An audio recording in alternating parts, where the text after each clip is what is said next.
আসসালামু আলাইকুম। দূরের কিংবা কাছের যে যেখান থেকে দেখছেন আশা করছি আল্লাহর রহমতে সবাই সুস্থ আছেন। সবাইকে স্বাগত জানিয়ে আমাদের আজকের রেসিপি শুরু করছি। আজকে একটা সহজ রেসিপিতে মাছের কাবাব তৈরি করে দেখাবো, যেটা ঘরোয়া মশলায় অনেক বেশি মজাদার আর সহজভাবে বানিয়ে নিতে পারবেন। এই কাবাবটা বানাতে শুধুমাত্র 2 পিস মাছ আর 2টা আলু ব্যবহার করব। এই অল্প কিছু উপকরণ দিয়ে খুব মজার কাবাবটা বানিয়ে নিতে পারবেন। মাংস ছাড়াই এই কাবাবটা এত মজার যে খেয়ে কেউই বুঝতেই পারবে না যে এটা মাছ আর আলু দিয়ে বানিয়েছেন। আজকের এই কাবাবটা বানাতে কোনো রকম ঝামেলা করব না, বাসায় থাকা উপকরণ দিয়ে বানিয়ে দেখাবো, তাই না টেনে পুরো ভিডিওটি দেখতে থাকুন। প্রথমে আমি এখানে 2 পিস রুই মাছ নিয়ে নিয়েছি আর এর মধ্যে 1/3 কাপ পরিমাণে পানি দিয়েছি। হাফ চামচ মরিচের গুঁড়ো, সামান্য লবণ আর 1/4 চামচ হলুদ গুঁড়ো। এখানে আমি পানিটা খুবই অল্প পরিমাণে নিয়েছি, যেহেতু মাছটা সিদ্ধ হতে বেশি সময়ের প্রয়োজন হবে না আর পানিটা ফেলে দিব না, পানিটা একেবারে শুকিয়ে নেব। চাইলে আপনারা রুই মাছের পরিবর্তে অন্য মাছটাও ব্যবহার করতে পারবেন।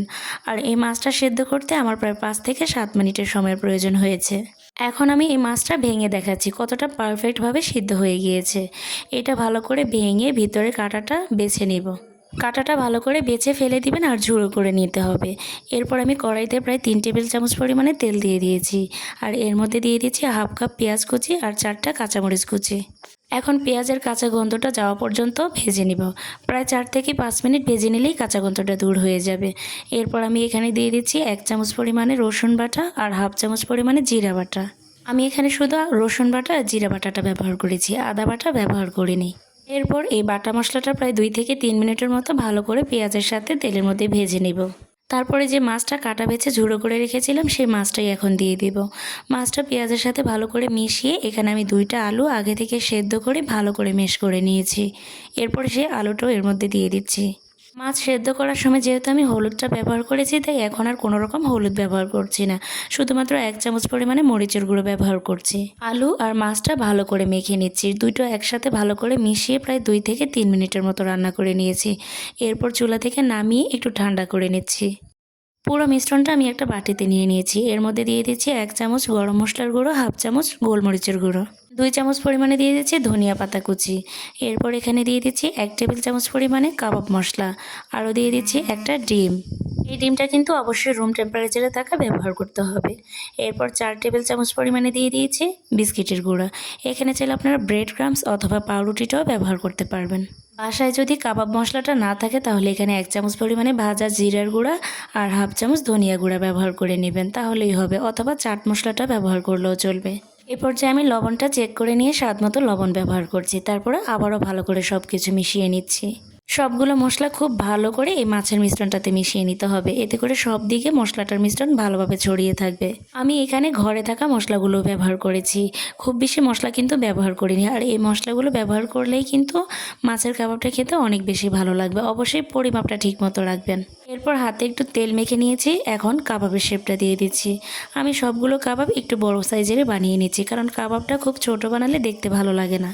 আর এই কাবাবের শেপটা কিন্তু সবাই কম বেশি দিতে পারে, এটা কিন্তু খুবই সহজ। এখানে আমি 2 টুকরো মাছ আর 2টা আলু দিয়ে প্রায় 8টার মতো কাবাব বানিয়ে নিয়েছি।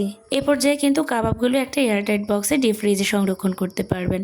এখন আমি একটা কড়াইয়ের মধ্যে পরিমাণ মতো তেল দিয়ে দিয়েছি। আর আজকের কাবাবটা কিন্তু আমি খুব বেশি তেল দিয়ে ডিপ ফ্রাই করব না, অল্প পরিমাণে তেলেই কাবাবগুলো ভেজে নেব। কড়াইটা কিন্তু খুব ভালো করে গরম করে নিতে হবে। এরপর তেলটা দিয়ে তেলটাও খুব ভালো করে গরম করে নেবেন, তা না হলে কিন্তু কাবাবগুলো তেলে ছাড়ার সাথে সাথেই খুলে যাবে। তেলটা ভালো করে গরম করে নিলে কিন্তু এরকম খুব পারফেক্টলি কাবাবগুলো বানিয়ে নিতে পারবেন। দেখতেই পাচ্ছেন আমি কাবাবগুলো উল্টে পাল্টে নিয়েছি, কোনো রকম ভেঙে যায়নি। যেহেতু এখানে আলু আর মাছটা আগে থেকে সেদ্ধ করা হয়ে গিয়েছে, তাই এটা ভাজতে বেশি সময়ের প্রয়োজন হবে না। চুলার আঁচটা মিডিয়াম টু লোয়ে রেখে আমি প্রায় 4 থেকে 5 মিনিটের মতো ভেজে নিয়েছি। সবগুলো কাবাব আমার একই রকমভাবে ভাজা হয়ে গিয়েছে।